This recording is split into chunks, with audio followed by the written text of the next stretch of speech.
Welcome to B&W Insights, a taste of industry news. I'm your host, Mark Seifert.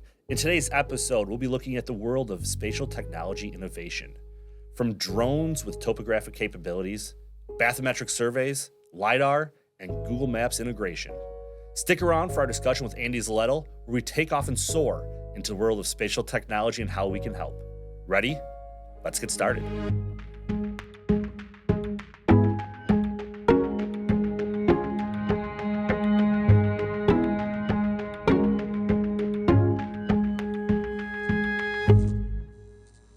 Thank you for coming down to the podcast in episode number 2, Andy. How long have you been here at Baxter Woodman? So just under 20 years. Started at B&W out of the DeKalb office. Was out there for a couple of years, but I went back and forth between Crystal Lake and DeKalb at that time, and then have been here in Crystal Lake for, I believe, about the last 17 and a half years in Crystal Lake. Very cool. So spatial technology is somewhat new. Mm-hmm. How did you decide, when you were going to college, that this is something that you wanted to spend your career doing? At the time, obviously I've said I've been here 20 years, so it's a long time ago that I was in college. And at that time, I had absolutely no idea what GIS was, or it was the route I wanted to go. I started off in biology, Winona State University, and through that was exposed a little bit more to the mapping world. And from that, the master's program at St. Mary's University came about that had a focus on resource analysis and GIS, and it intrigued me, and I was kind of sold by the counselor at that time that's the route I wanted to go. Nice. So we say spatial technology, we say GIS. What is spatial technology? That is a loaded question, and a question that could probably take the entire part of this podcast to try to hit all the pieces. But I think the simplest way is to kind of say it's the science of where. Mm-hmm. It's where something is, what it is, and kind of how it relates to the things around it. It's applicable, I think, in the majority of ways that we go about our daily business, especially here at B&W. Nice. So since it covers a wide array of technologies, in the opening we talk about drones, we talk about Google Maps, we talk about innovation. Which part of spatial technology are you most proud that we offer? And it is something that you really took under your wing, or you've seen grow, and it's just something that you never thought would happen. Sure. And the funny thing is we're talking about innovation and spatial tech and all the new technologies that are out there and how we're implementing those. But I have to say, in probably my entire time here, the most proud that I've been of the applications that we've done and the way we've done it is the way that GIS and kind of spatial technology overall is being used on a daily basis. It's not necessarily what we're using or even how we're using it. It's that it's being used. I think that's been a battle, not a battle, but it's been a push for a long time that I've been here, is to get it in the hands of the users. So I think that's probably the most proud. When you first started, I assume clients weren't using it daily, and you've seen that growth of how towns are starting to use it. What's an example of how a town is using spatial tech? Sure. So again, another thing that's kind of a wide range. Back when I started here, it was the GIS. I was right down the hall. It's the GIS nerd in the basement that was going to make me a map. That now it's kind of gotten to the point where, again, being in the hands of the users, we're seeing a push that's not only from a public works perspective within municipalities, but then it's how it's being used on a daily basis outside of what would be a traditional GIS setting. Yeah. It's being used in construction services. It's being pushed forward in how data is being collected as part of a design for a water main project. It's bled into the village manager's office and being used to have resident concerns mapped and addressed as part of that. So I think you're seeing it kind of permeating all the departments within a municipality, and the same's going on here as well. And that's awesome to see that it started in public works, but now you're seeing community development, you're seeing the election office, you're seeing city manager's office really using something that started in public works. And that's one of the few things in the public works industry that really has expanded so far. Absolutely. Well, so much is dependent upon the information that's coming out of public works when you're talking about a local government, right? It's water, it's water billing, it's sewer billing, it's what's available for development based on the resources that are there, what the underground is outside of an available property. So, right. That's the kind of stuff for economic development and community development departments that are, I think, critical. And you're seeing that kind of blend between that. They're relying on each other more. It's not silos of information. Nice. And that transfer information is huge, especially in municipalities that may not have a full staff, or if they have a smaller staff, that they can transfer knowledge now from department to department seamlessly, where it used to be probably a map hidden in a drawer somewhere, and now it's at their fingertips. Absolutely. So I know we talk about drones when we talk GIS and spatial tech, and I assume these drones are not the ones that I could go to Walmart and buy. Right. What are some of the capabilities that our drones are now capable here at Baxter Woodman? Sure, and the funny part is kind of going through what our drone kind of fleet is, right? It goes not just aerial. We have aerial drones. We also have the bathymetric boats, the boat drones, and we also have tethered submersible drones as well. So it's kind of a wide range between what we'd call like LiDAR survey-based drones, which are some of the aerial and bathymetric drones. But then we also have media-driven drones, which are things that are looking for project progress. It's taking track of more kind of media, visualization-driven imagery and things along those lines. So you mentioned LiDAR. What is LiDAR? LiDAR is basically the collection of extremely accurate, almost survey-grade information regarding what you're seeing on the ground. So what you're saying is we have two different types of aerial drones, one that can get topographic surveys, where one can also do the pretty stuff, the pictures, the videos, and stuff like that. Absolutely. So you mentioned bathymetric surveys. What's a bathymetric survey? That's a big word for sure, and it's a funny thing when you look at it. Bathymetric survey is the same, is very similar to what's being done as part of like an aerial drone where you're getting a topographic survey.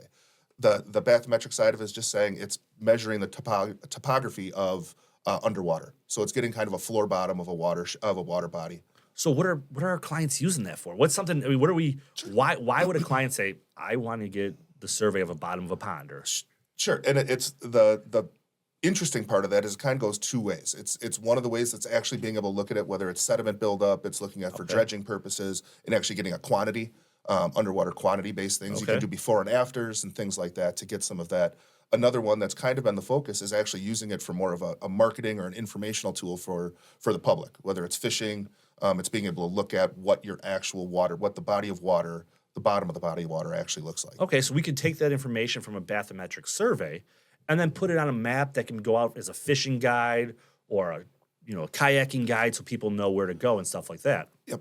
That was the first one that we actually did was for Fox Valley Park District. That was of all their kind of ponds or bodies of water within the district that were used for fishing. They wanted to use it as a kind of fisherman's guide. It's an app that's publicly available that has all these on there, which shows the where your deep spots are, where your shallow areas are, and then also where a lot of other information regarding that fishing site comes up on as well. Is there a depth limit, or can we get Lake Michigan or right? No, we're still exploring that. So the biggest one that we've done that we actually partnered with one of our vendors to do in that is Three Oaks in Crystal Lake. So it's a 350-ish acre body of water that I think extends. I think it's 65 feet it maxed out at. So we're kind of still ranging what that max depth is. Okay. But it does also depend on what type of equipment you're using. Nice. So you mentioned earlier when you were talking about the different types of spatial tech, tethered, underwater. What are we doing there? What is that new technology that we're able to do? So at this point, we're actually we just used it up on a Lake Michigan water intake where it's a tethered, basically a submersible. It's a submarine that's tethered, and it's able to be basically plopped into a storage unit, whether it's water storage or sewer storage. And it's used for more inspection-based work. So I would say that one is inspecting. I think for the water intake there's some filters, there were the pumps, and there was also some of the structure on that they were inspecting for leaks and cracks and if there was anything missing or sometimes blockages. Yeah. So, I mean, obviously it's tethered to the person running it. How far can that go out? Is it pretty close or what? That's basically, I don't want to say unlimited. I think right now we have 500 feet of tether. You can expand that as well. Nice. So that's used on ponds, canals, rivers, outfalls, retention ponds, stuff like that. The bathymetric, the boat is used on those. We use the tethered for anything that's like an enclosed. Where you don't want to get in there. How long have we been offering both of these services here? So the aerial drones we've had, I think, for just about 8 years that we've been doing aerial. The LiDAR-based side of that's probably the last 5. And then the bathymetric and submersibles is only the last couple of years. It's relatively new technology. What are some of the coolest projects we've done? What's something that you saw that you're like, man, this is really cool? One that was close to my heart was Fox Valley Park District and doing that. It was one of our first bathymetric surveys, but just being more kind of public focused and being able to provide both the bathymetric side of things and then the GIS that goes along with that and providing that publicly to show off basically their fishing sites and some of their attractions. I think that was one that was as satisfying as could be. So we talked about the tethered submersible, and there's a huge push in infrastructure where we need to maintain some of these Lake Michigan reservoirs. That all these communities who have Lake Michigan water, they're getting their water and it's dumping in, and it's a critical piece of infrastructure. Is that something we can then look at to see, we can inspect your Lake Michigan reservoir to then look and see what the condition it's in? I don't see why not. I think that's definitely something that could be utilized with both the submersible and then depending on if it's open, we could also use the boat on that as well. Nice. So you came up working through the ranks of GIS and municipalities. What's one thing you learned working in the public sector for, a municipality in the GIS department that you've really brought here to Baxter Woodman and helps you understand what our clients need? Sure. It's probably going to be a cliched response, but it's true. I would say it's listening to the people that matter, that what you're doing matters to. It's not always something that needs to be decided on the management level. Sometimes you need to make sure you're talking to the people that have boots on ground, that are using this information on a daily basis, and how is it going to benefit them? And I would say that's something that I've tried to take both from my time in the municipalities, but even through some of the business development being done here, is to make sure you're involving the people that it matters, that this data matters to. And the boots on the ground, how have you seen the transformation of how they were getting GIS and spatial tech data at the beginning to, I assume smartphones are getting better, iPads are getting better, and it's more in depth. Sure. So what's that transition looked like? It's legitimately the biggest development in GIS is the access to the information. It's the software that's being utilized and the apps that are out there and the ease of use of those. So I would say, and if part of that question is what do I think is the biggest advancement in GIS and spatial tech since in my career, it's that this is now in the hands of those users. It's on phones, it's on iPads, and it's easy to use, and it's not taking away from the job at hand. See, that's the part in the past that was difficult with GIS, is it was costly, it took a lot of time, it was hard to do.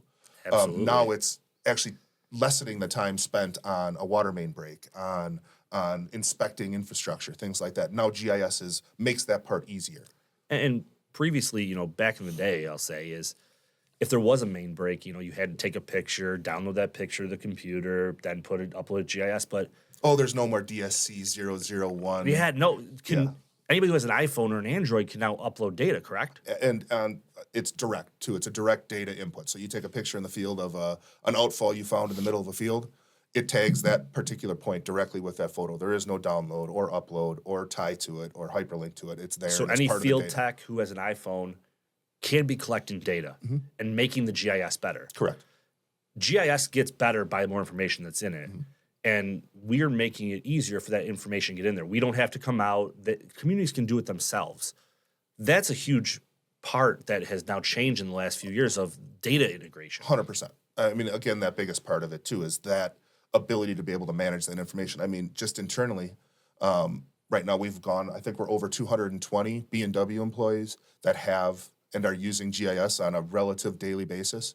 I mean, it's part of the SOP of just about every operational thing that we do within the company. So just that, I think, is proof that it's not just something that we're pushing to and selling to our clients. It's also something that we're using internally, both from a cost-saving perspective, and then also you're not losing data. Yeah. Right? That information that was just thinking back to not that long ago here, there's so much information that our RPRs, that our engineers were collecting as part of these projects that was, whether it was lost or it was hanging on a plant rack somewhere, Right. That now is being integrated into the GIS, both on the client side and on our side.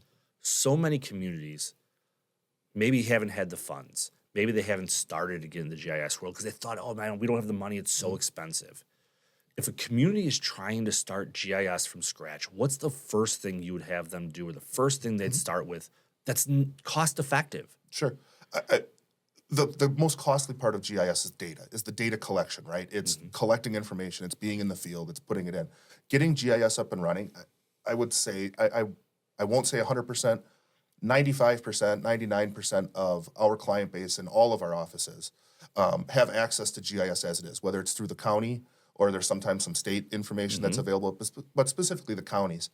And as part of that, that's your starting point. Your jumping off point is having parcel information, aerial photography, address information, things along those lines. And then from that, you can start building onto that too.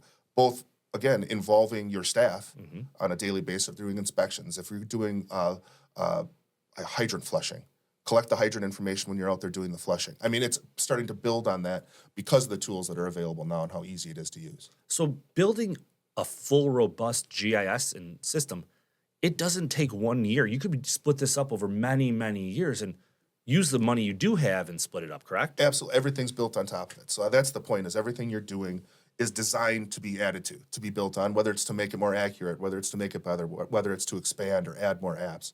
It's absolutely something that's out there, and that's the kind of intent of it now. So spatial technology is always growing, it's always evolving. What's next on the horizon for spatial technology? Any teasers you got for us? What could our clients be looking for coming out of Baxter Woodman Spatial Technology next? So I think one of the biggest things is just starting to look at the technology, and the tools are becoming more inexpensive. So they're easier to use now. They're easier to implement. You can do some of these larger level projects like the bathymetrics. In the past, bathymetrics, the boat was not something we would have done. It was too expensive for the equipment without seeing that kind of value on there too. But we're seeing things like pavement AI. So we're using cameras and camera technology and the artificial intelligence that goes along with it to make those cost-effective kind of ability to be able to implement a pavement management report. Nice. So you mentioned AI. Is AI starting to infiltrate its way into spatial technology yet? It is, absolutely. And I think a lot of that is the predictive things, right? It's starting to be able to look, the more information you're feeding into AI, whether it's, again, on a pavement, on like a pavement analysis, it's being able to look at that and saying, okay, here's what we're calling some sort of a rating system on it based on the cracks and the photos and the information. And AI just continues to gather that. And then the processing of that information is almost instantaneous. Awesome. Well, I want to thank you for your time today. Thanks for coming down for episode 2. More than happy to. Thank you very much for having me. If you liked what you heard today, check our previous podcasts. But for our entire team here at Baxter Woodman, check out what's on the menu next.